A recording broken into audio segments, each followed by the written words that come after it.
नमस्कार, बहुत स्वागत है आप सभी का। मैं हूं आपके साथ वक्ता दुबे। लोकतंत्र देख रहे हैं आप। और शिवसेना विधायकों की अयोग्यता को लेकर विधानसभा अध्यक्ष राहुल नार्वेकर ने अपना फैसला सुना दिया है।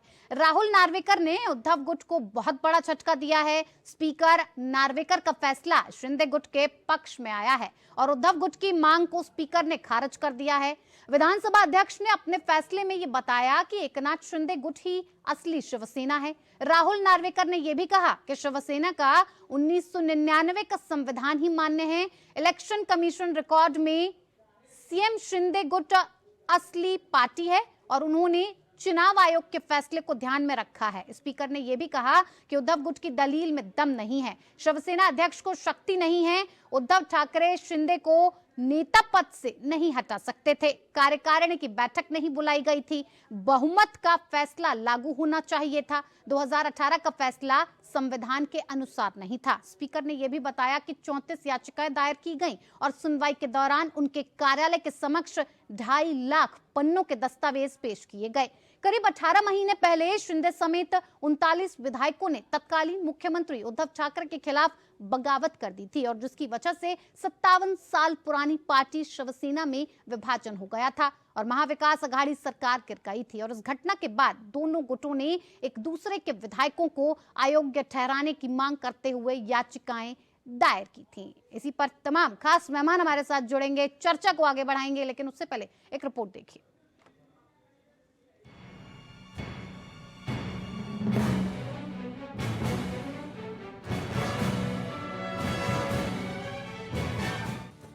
महाराष्ट्र के मुख्यमंत्री एकनाथ शिंदे और उनके गुट के 16 विधायकों की अयोग्यता मामले में उद्धव गुट को झटका लगा है।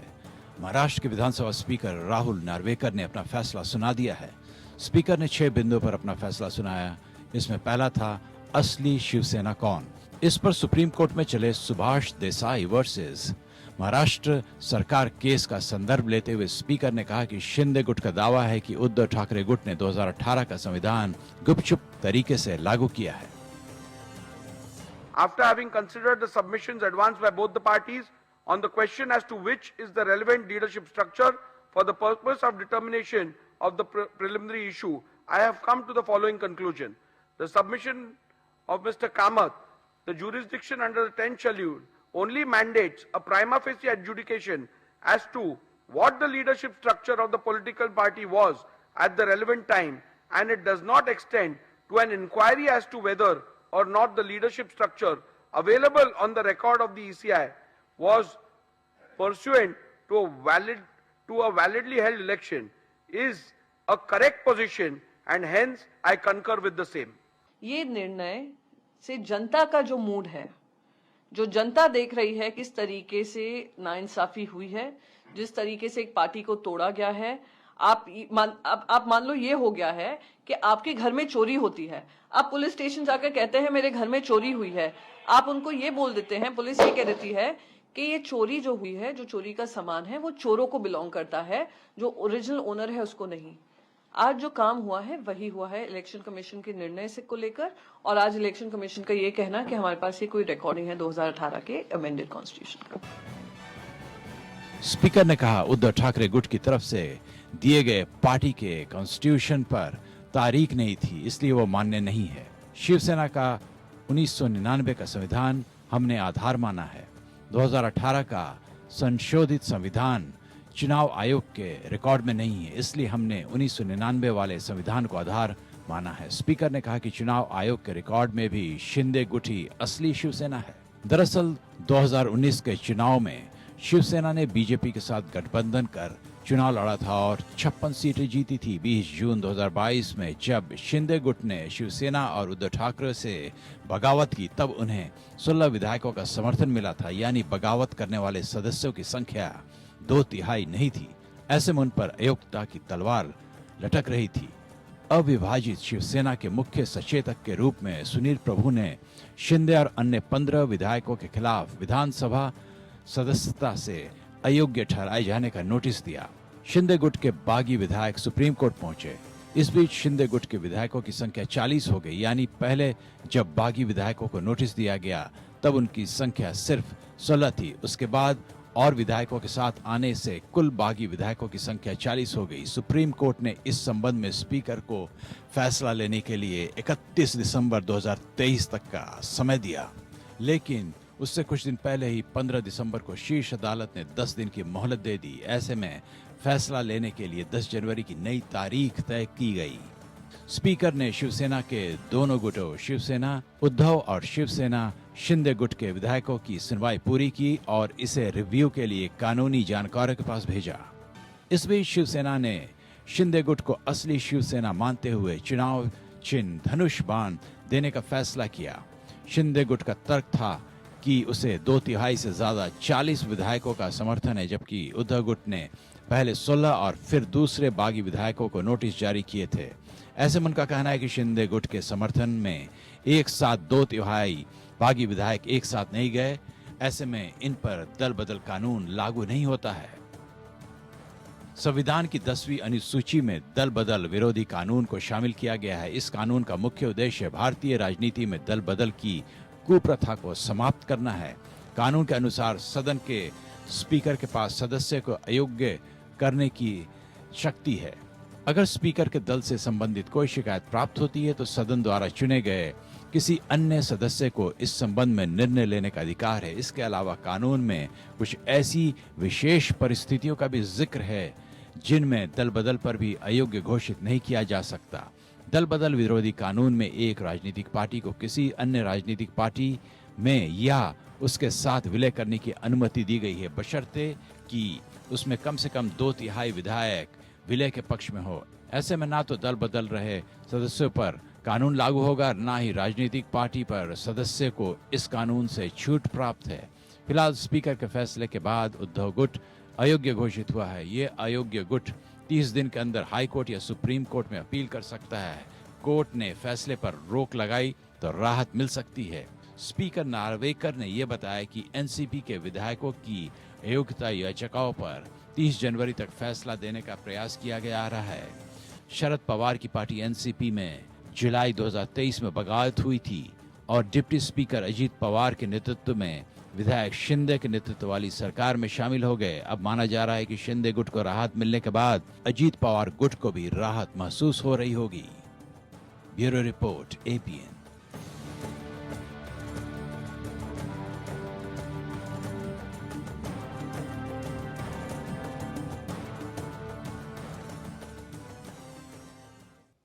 तो स्पीकर की तरफ से एक तरह से देखा जाए तो उद्धव गुट को बहुत बड़ा झटका दिया गया है। स्पीकर नार्वेकर का फैसला शिंदे गुट के पक्ष में आया। इसी पर हम बातचीत करेंगे और बातचीत के लिए हमारे साथ खास मेहमान जुड़ गए हैं, जिनसे मैं सबसे पहले आपका परिचय करवा देती हूँ। हमारे साथ मुखलेश शेख एनसीपी के प्रवक्ता हैं, अजीत गुट के जो हमारे साथ जुड़ चुके हैं। बहुत स्वागत है आपका कार्यक्रम में sir. SN Singh Bharatiya Janata party के प्रवक्ता हमारे साथ जुड़े हैं, आपका भी बहुत स्वागत है सर। साथ ही साथ संजय बंसल जी अधिवक्ता हैं सुप्रीम कोर्ट के, जो हमारे साथ जुड़ गए हैं, आपका भी बहुत बहुत स्वागत है। साथ ही साथ संजय द्विवेदी जी शिवसेना प्रवक्ता यूबीटी के हमारे साथ जुड़ चुके हैं, आपका भी बहुत बहुत स्वागत है। तो सबसे पहले संजय जी, हम आपसे समझना चाहेंगे, फिलहाल तो जो फैसला आ रहा है वो लगातार पढ़ा जा रहा है, अभी पूरी तरह से फैसला नहीं आया है, लेकिन जितना भी आया है, जिस तरह से हम उसे समझना चाहें, तो सबसे पहले आपसे यही जानना चाहेंगे सर कि किन आधारों पर ये फैसला लिया गया है, सबसे पहले यही समझा दीजिए। नमस्कार वक्ता जी, आपके सभी दर्शकों को मेरा नमस्कार। एक्चुअली इट सीम्स कि बहुत लंबा चौड़ा फैसला है, शायद 1200 साढ़े 1200 पेज में रन करता हुआ फैसला है। तो उसकी जो लीगल जो भी ग्राउंड्स हैं इस पूरे इशू को डिसाइड करने की स्पीकर की, वो तो पढ़कर ही मालूम पड़ेगा, लेकिन जो बिट्स एंड पीसेस में जो इन्फॉर्मेशन अवेलेबल है उसके आधार पर जो स्पीकर ने डिसाइड किया है वो बेसिकली जो नोटिसेस जो दिए गए उन बागी जो विधायक थे शिवसेना शिंदे गुट के, और उनके जो डिस्क्वालिफिकेशन के प्रोसेस की जो पावर थी उसमें पार्टी प्रमुख से रिलेटेड जो पावर्स थी कॉन्स्टिट्यूशन में, जो डिस्क्वालिफिकेशन का जो प्रोसेस है उसके अंतर्गत जो नोटिसेस की पावर है और उसके बाद जो है जो विप की जो पावर है बेसिकली विप इशू करने की, उसके रिलेटेड जो इश्यूज पेंडिंग थे स्पीकर के सामने, उसमें जो सबसे पहला बिंदु स्पीकर ने अपने फैसले में लिखा है उसमें उन्होंने कहा है कि भी जो कॉन्स्टिट्यूशन के जिस कॉन्स्टिट्यूशन के अकॉर्डिंग पॉलिटिकल पार्टी चलती है और पूरा स्ट्रक्चर काम करता है जी वो कॉन्स्टिट्यूशन के ऊपर ही दोनों पक्षों में झगड़ा था कि पार्टी का एक्सेप्टेड कॉन्स्टिट्यूशन कौन सा है जो उन्होंने अपने फैसले का आधार मुख्य तौर पर बनाया और उसी के आधार पर उन्होंने कहा कि अल्टीमेटली जो कॉन्स्टिट्यूशन जो है इलेक्शन कमीशन में जो स्पीकर के मुताबिक जो अवेलेबल था उसको जो है उन्होंने सही माना और जो दोनों पक्षों ने जो अपने अपने कॉन्स्टिट्यूशन दिए थे जिसके आधार पर दोनों ने अपनी अपनी दलीलें प्रस्तुत की थी उसको उन्होंने दरकिनार कर दिया। रादर मैं कहूंगा कि जो उद्धव ठाकरे गुट के जो कॉन्स्टिट्यूशन को जो अमेंडेड कॉन्स्टिट्यूशन जो उन्होंने सबमिट किया था जिसके आधार पर उन्होंने बताया था कि बाला साहब की मृत्यु के बाद जो उनके पार्टी स्ट्रक्चर में जो चेंजेस हुए उसको जो उन्होंने अपने कॉन्स्टिट्यूशन में समाहित किया और सारी पावर जो है उद्धव ठाकरे जी के पास आई उसके आधार पर जो निर्णय लिया गया उसको नार्वेकर साहब ने नहीं माना है। जी जी बिल्कुल तो संजय जी। उसी के आधार पर उन्होंने कहा कि पार्टी स्ट्रक्चर में जो पावर्स हैं उस पावर के आधार पर इनको जो है डिस्क्वालिफिकेशन नहीं हो सकता था। ये प्राइमरी बिंदु और आगे फिर जो होगा मैं आपको और जी बिल्कुल। संजय द्विवेदी जी भी हमारे साथ जुड़ गए और वो कुछ कहना चाहते हैं। जी संजय जी, एक बड़ा झटका उद्धव गुट को? नहीं बड़ा झटका नहीं है। बड़ा झटका कहाँ है ये? जी सर, बड़ा झटका नहीं है। बड़ा हम तो माने ना बड़ा झटका है इसको। जब संविधान की जो रक्षा करने वाले लोग हैं जो संविधान की शपथ लेते हैं पार्टियां तोड़ सरकार बनाते हैं तो उतना बुद्धिमान है ना वो कि उनको कैसे कैसे क्या क्या स्टेप उठाने हैं। अरे जो जिस पार्टी के पक्ष प्रमुख उद्धव ठाकरे के चुनाव चिन्ह से आज शिंदे जी मंत्री बने, मुख्यमंत्री बने या विधायक बने, उसको चुनाव आयोग और नार्वेकर जी कह रहे हैं वो तो गलत है। वो तो 2018 का वहां पे दिया ही नहीं गया था। अरे भाई अगर 2018 में नहीं दिया गया था तो पक्ष प्रमुख ने AB फार्म पे सिग्नेचर कैसे किए? पहली बात। दूसरी बात जो ये कि आप कह रहे हैं सही नहीं था, ये सही है ये गलत है। अरे जब सुप्रीम कोर्ट कह चुका है अपने उसमें स्पष्ट सुप्रीम कोर्ट ने कहा कि उसमें जो भी निर्णय लिया नार्वेकर जी ने या विधानसभा अध्यक्ष ने वो गलत था। शिवसेना उनकी नहीं थी, शिवसेना उद्धव ठाकरे की थी। अरे भाई चुनाव में क्या है? लेकिन इलेक्शन कमीशन के फैसले को आधार बनाकर फैसला दिया गया ना संजय जी? मैं उसी पे आ रहा हूँ जी मैं उसी पे आ रहा हूँ। चुनाव मैं 10 आदमी मिलकर एक पार्टी गठन करते हैं। हम चुनाव के पास जाते ही साहब मुझे सिंबल दे दीजिए, मेरी पार्टी रजिस्टर्ड कर दीजिए, तो वो मेरे नाम जो वाली पार्टी है उसी को रजिस्टर्ड करते हैं, उसी में चुनाव चिन्ह देते हैं। तो चुनाव का जो अधिकार क्षेत्र है वो सिंबल देने का अधिकार क्षेत्र है, ना कि किसी की पार्टी का नाम किसी को दे दिया जाए। आप 70 साल इतिहास देख लीजिए, आप तमाम चुनाव आयोग आए, चुनाव कमीशन आए, लेकिन जो 10 सालों में जो भारतीय जनता पार्टी अपने द्वारा करा रही है वो शायद भूले नहीं जाएंगे। आज तक जो भी डिफेक्शन हुआ, चाहे शरद पवार जी ने किया हो, उन्होंने अपनी पार्टी बनाई अलग, चाहे ममता बनर्जी ने किया उन्होंने अपनी पार्टी बनाई, इंदिरा गांधी ने किया उन्होंने अपनी पार्टी बनाई, लेकिन ओरिजिनल कांग्रेस न शरद पवार को मिली, न ओरिजिनल कांग्रेस इंदिरा गांधी को मिली, न ओरिजिनल कांग्रेस ममता बनर्जी को मिली। तो ओरिजिनल शिवसेना सिंधे को कैसे मिल गई? आज चुनाव चिन्ह दे सकते थे। तो जब इतनी ज्यादा वो तमाशेबाजी हो रही है, इतनी ज्यादा नाटकबाजी हो रही है, तो नार्वेकर जी उन्हीं के सिखाए हुए जब राज्यपाल यानी कि साफ तौर पर संजय जी आप ये कहना चाहते हैं ये फैसला गलत है, मौका परस्ती है फैसला? साफ तौर पर प्रियंका चतुर्वेदी की तरफ से भी यही सुनने को मिला, मौका परस्ती है ये फैसला। मौका परस्ती नहीं, बिल्कुल 100%। ये भारतीय जनता पार्टी अपने उन प्रकरणों लगी हुई है कि हम संविधान को कैसे बर्बाद करते हैं, हम देश के प्रजातंत्र को सवाल कैसे तो खराब करते हैं, सर जब हम देश के लोकतंत्र को कैसे खराब करते हैं। ठीक है, इसका जवाब मैं संजय जी से लूंगी, लेकिन SN सिंह भारतीय जनता पार्टी से जुड़े हैं, कुछ कहना चाहते हैं इस पर। जी कहिए सर। देखिए भक्ता जी, एक चीज समझना होगा, परचून की दुकान अलग चीज होती है और एक पार्टी चलाना अलग चीज होती है। हर पार्टियों का एक अपना संविधान होता है और सभी यहाँ विद्वज्जन बैठे हुए हैं, सभी ये जानते हैं कि चुनाव आयोग में जब कोई भी पार्टी रजिस्टर्ड हो जाती है तो समय समय पर जो भी परिवर्तन वो करती है उसको इंटीमेट करना होता। जैसे आदरणीय हमारे अधिवक्ता जी ने बहुत सारी बातों को बताया था, यही चीज होती है। अगर आप अपने घर की दुकान उसको मानते हैं तो उसको फिर पार्टी मत मानिए, और पार्टी मानते हैं तो संविधान से चलेगा। और एक चीज मानना पड़ेगा कि देश के संविधान के प्रथम पृष्ठ पे सत्यमेव जयते, सत्य की ही जीत होती है, सब लोग जानते हैं। अगर 50 की संख्या कहीं पे जाती है, निश्चित तौर उससे 55 में से 50 चले जाएंगे तो आपकी क्या हैसियत बचेगी? आपने कहा कार्यकारिणी की, आपने बैठक नहीं किया। दूसरी बात मैं कहूंगा, संजय जी मैं लौटूंगी आपके पास। संजय जी रुकिए, संजय जी मैं लौटूंगी, रुकिए 10 सेकंड मैं बोल के आप बोल जी। मैं कहा कि देखिए, आप चुनाव आयोग के पास गए, चुनाव आयोग ने कहा आप, ये आपके घर की दुकान नहीं है कि आपने क्या परिवर्तन अपने घर में कर लिया। चुनाव आयोग में रजिस्टर्ड कराते हुए वो कोई कंपनी नहीं है। चुनाव आयोग में एक पार्टी का रजिस्ट्रेशन कराते हैं तो उसका बाइलाज बनाते हैं, उसका संविधान बनाते हैं, और जो संविधान था आपका 1999 वाला, उसमें आपने बना रखा था। ठीक है सर, उसके हिसाब से ठीक है, मैं लौटूंगी। मुकेश सिंह जी भी हमारे साथ एनसीपी प्रवक्ता बने हुए हैं। मुकेश जी, किस तरह से देखते हैं आप इस फैसले को? उसी तरह का फैसला लेता है जो जायज है, मुझे लगता है। ठीक है, ठीक है। भारतीय जनता पार्टी पर सवाल नहीं उठाना चाहिए, सवाल उठाना चाहिए कि आपकी विश्वसनीयता। मैं लौटूंगी सर आपके पास, जिसपे लोग विश्वास करेंगे उसके साथ। ठीक है, ठीक है मुकेश शेख जी, जी मुकेश शेख जी कहिए, किस तरह से देख रहे हैं आप इस फैसले को सर? फैसले का स्वागत हमारी पूरी टीम की तरफ से, हमारी एनसीपी राजीव दादा पवार साहब की पार्टी की तरफ से। और संविधान से देश चलता है। जो लोग संविधान की बातें करता था, जो हर जगह भागे एप्लीकेशन करने में, पहला यही लोग भागे थे उद्धव साहब के ठाकरे के लोग। आज जब पटकनी जो है उनको उल्टा वो मुक्की खाना पड़ा, तो आज बोल रहे हैं कि भैया ये ठीक नहीं है, वो ठीक नहीं, ऐसा नहीं चलेगा। आप कोर्ट में जाओ, सुप्रीम कोर्ट आपके लिए है और भी बहुत सी चीजें बाकी है। वो कह रहे हैं ना 100% गलत फैसला आया है। फिलहाल पूरा फैसला भी आया नहीं, लेकिन जिन आधारों पर हमने समझा, साफ तौर पर कह रहे हैं संजय जी, फैसला 100% गलत है।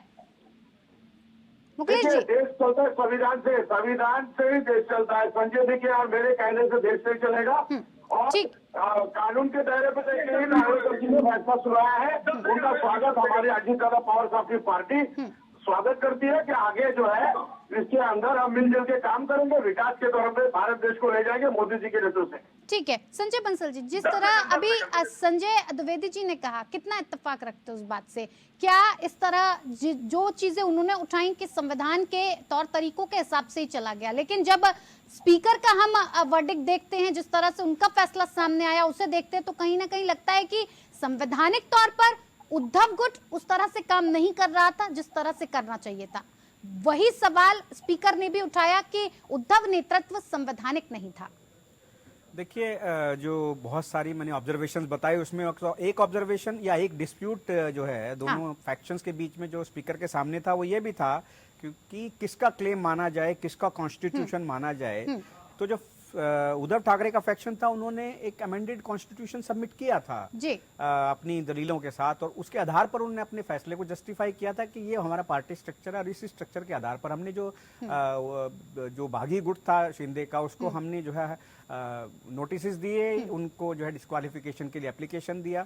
तो वो जो है जो आधार, जो प्राइमा फेसी, अभी पूरा फैसला तो नहीं है, लेकिन जो पता चल रहा है उससे ये लगता है कि स्पीकर ने अपने फैसले में ये कहा है कि ईसीआई में जो डॉक्यूमेंट अवेलेबल हैं जी, जो 1999 का लास्ट कॉन्स्टिट्यूशन जो था, वो ईसीआई में इलेक्शन कमीशन में जो था, उसको उन्होंने अपने फैसले का आधार बनाया। साथ ही जब इलेक्शन कमीशन में जो उद्धव ठाकरे गुट का और शिंदे गुट का जो पार्टी के सिंबल और पार्टी के नाम के ऊपर जो फैसला के ऊपर जो पेंडिंग था, उस फैसले को उन्होंने आधार बनाकर ये जो है अपना सारा फैसला दिया है।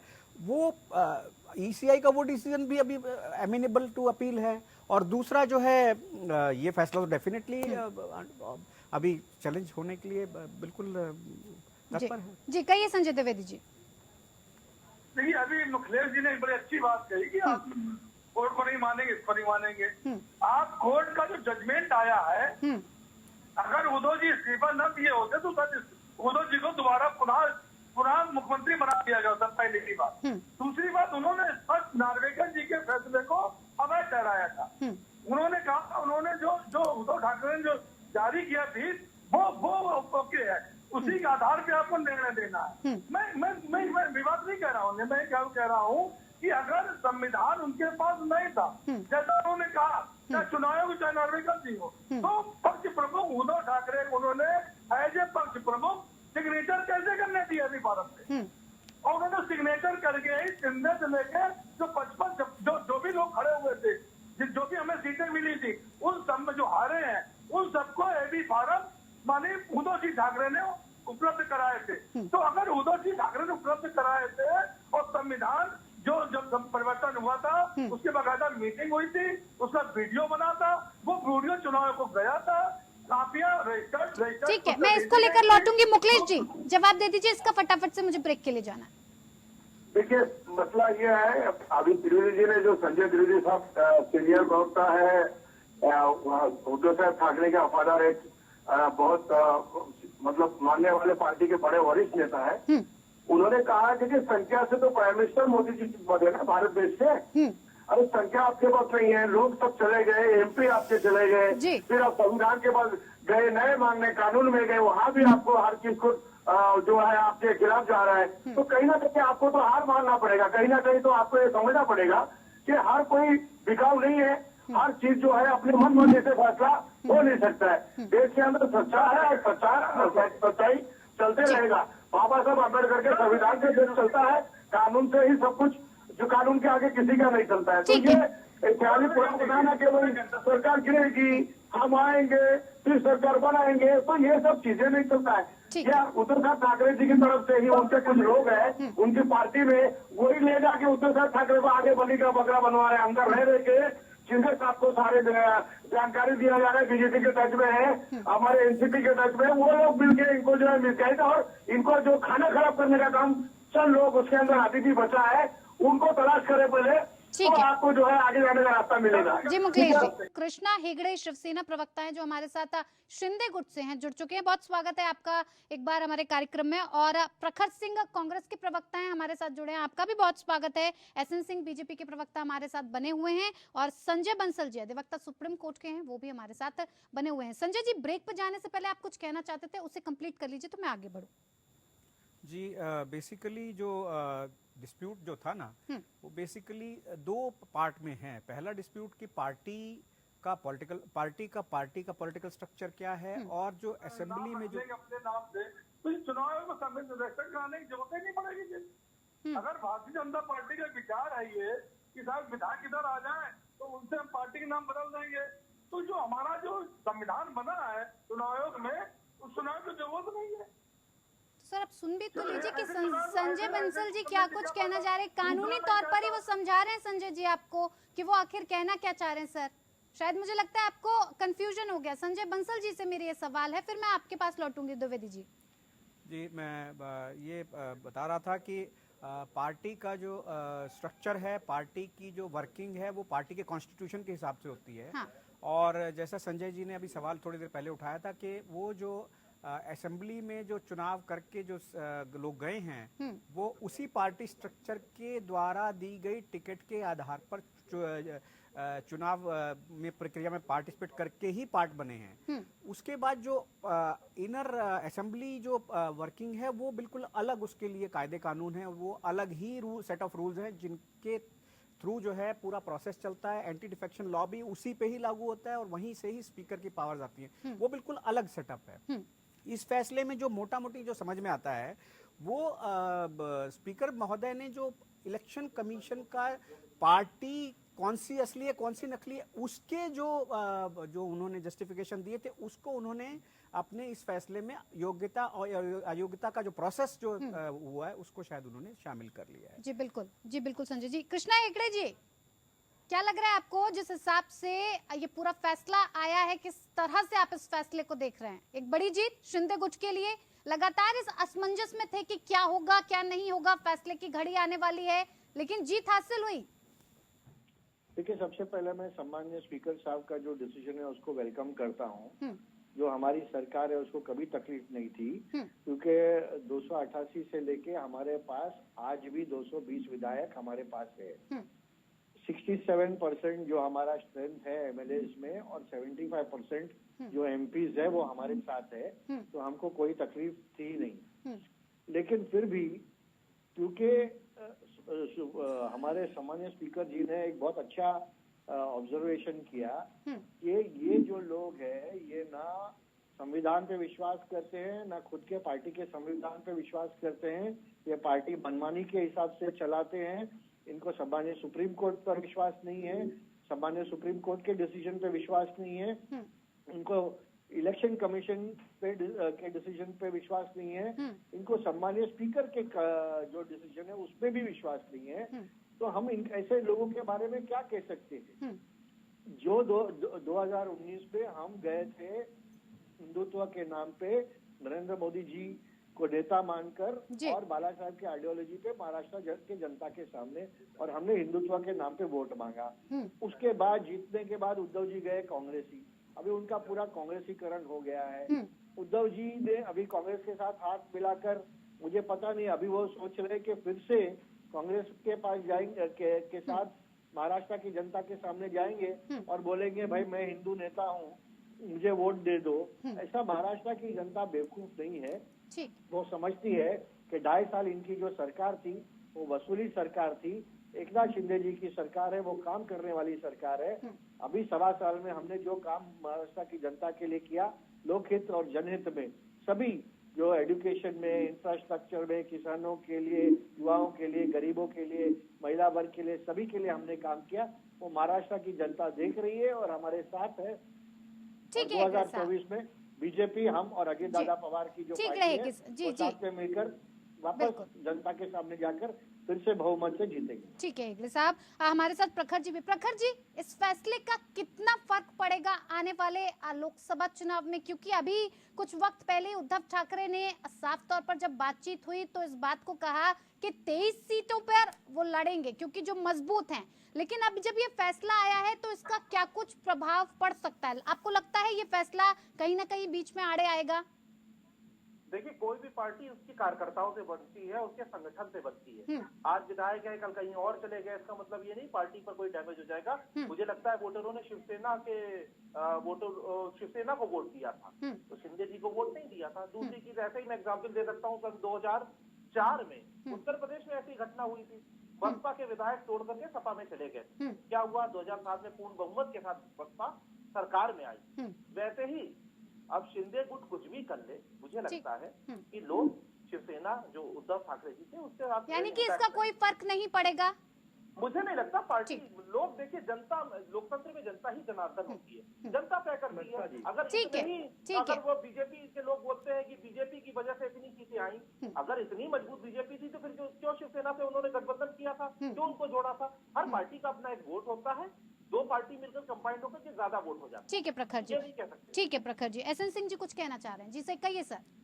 वक्ता जी, निश्चित तौर पे इन्होंने बड़े सच्चाई से कहा, लेकिन काबू से उसको बता नहीं पाए कि जनता वोट किसको की, शिवसेना को। और शिवसेना, असली शिवसेना कहाँ है? जहाँ पे मैंडेट है। विधानसभा के 67% लोग शिंदे गुट के साथ हैं। उनको कौन चुना है? जनता ने चुना है। लोकसभा में 13 सदस्य, लगभग 75% लोग किसके साथ हैं? शिंदे जी के साथ हैं। जनता ने उनको चुना है। अगर पिता का पुत्र होने के नाते आप ये मानते हैं कि सत्ता का हस्तांतरण हो जाएगा, तो जनता का हस्तांतरण विचारों से होता है। जनता का हस्तांतरण इस नाते कहा तो ये भी जा रहा है सर, अब जो ये फैसला आया है एसएन सिंह जी, तो जनता कहा ये भी जा रहा है, ये जो फैसला आया है कहीं ना कहीं प्रभावित करेगा आने वाले चुनाव में। देखिए क्या है, कई लोग जब चुनाव हार जाते हैं तो ईवीएम खराब हो जाता है। जब उनके ऊपर कोई फैसला उनके पक्ष में नहीं आता है तो सुप्रीम कोर्ट खराब हो जाता है। जब वो हार जाते हैं तो लोकतंत्र खराब हो जाता है। तो इनकी परिभाषा इनको गढ़ने दीजिए। बड़ी एक अच्छी कहावत है, हसब ठठाई फुलाई गालू, एक संग नहीं होए भुआलू। जो शिवसेना थी वो राष्ट्रवाद के नाते जानी जाती थी, वो विकासवाद के नाते जानी जाती थी, वो भगवान राम के नाते जानी जाती थी, वो कृष्ण के नाते जानी जाती थी, वो भारत की संस्कृति के नाते जानी जाती थी। लेकिन वो शिवसेना जो उस संस्कृति को नहीं मान रही, वो अपने आप को झूठी शिवसेना केवल ये कहेगी कि हम पुत्र हैं, इस नाते पुत्र में अगर विचारधारा का परिवर्तन हो जाता है तो महाराष्ट्र की जनता उस अच्छी विचारधारा के साथ जाती है। ठीक है, जिसके अंदर राष्ट्रवाद की विचारधारा है। ठीक है संजय द्विवेदी जी, आपको इस फैसले में कई कमियां नजर आ रही हैं, आपको ये फैसला ठीक नहीं लगा, 100% गलत लगा। स्पीकर साहब ने जो किया, मौका परस्ती थी, कई तरीके के आरोप आपने लगाए। अब इस फैसले को लेकर आप चुनौती करेंगे, कहां पर और किस आधार पर आप चुनौती देने वाले हैं इस पूरे मामले को? देखिए, मैं इस चीज स्पष्ट कर दूं, हमारा अभी स्पीकर का फैसला हमारे राष्ट्रीय नेतृत्व के पास जाएगा। राष्ट्रीय नेतृत्व गहन विचार करेगा और निश्चित सुप्रीम कोर्ट के पास ये मैटर जाएगा, इसमें कोई दो राय नहीं। अब सुप्रीम कोर्ट में जब भी निर्णय आएगा तो निर्णय बिल्कुल सही निर्णय आएगा जो जैसे इससे पहले सुप्रीम आया। कोर्ट पर भरोसा है इससे संजय पहले जी? निर्णय- वैसे तो आपको भरोसा नहीं, आपने लगातार कहा कि इस तरीके के काम होते रहे हैं, तो आप सवाल उठा रहे, सुप्रीम कोर्ट पर तो भरोसा है? नहीं, सुप्रीम कोर्ट ने जजमेंट दिया था तो सुप्रीम जजमेंट माना नार्वेकर जी ने।